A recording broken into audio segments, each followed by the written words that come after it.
In this video, I'll detail how to enable AirDrop on Apple Watch. So if you have an Apple Watch and you want to quickly transfer files from your Apple Watch to iPhone or Mac, then you need to just turn on AirDrop on your Apple Watch. And with that, all you just need to do is bring together your iPhone and Apple Watch together to transfer the file. So if I don't know this video, you found this helpful and informative, please don't forget to like and subscribe. Now to turn on AirDrop on Apple Watch, all you just need to do is press the digital crown to exit the watch face.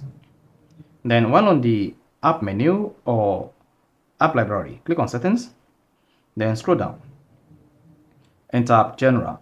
Then under general, just need to scroll down and then click on AirDrop. Then make sure start sharing by bringing devices together is turned on. Then you should see exchange contact information by holding your Apple Watch close to iPhone or Apple Watch. Now once this is turned on and you want to exchange contacts on your Apple Watch and iPhone, all you just need to do is get hold of your iPhone like this.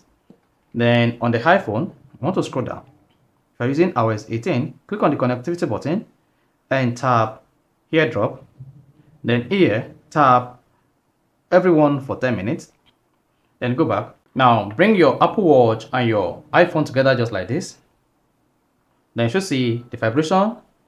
Then you can transfer anything now using the Apple Watch AirDrop or your iPhone AirDrop. So that is how you can easily turn on and use AirDrop on Apple Watch. So if you found this really helpful and informative, please don't forget to like and subscribe.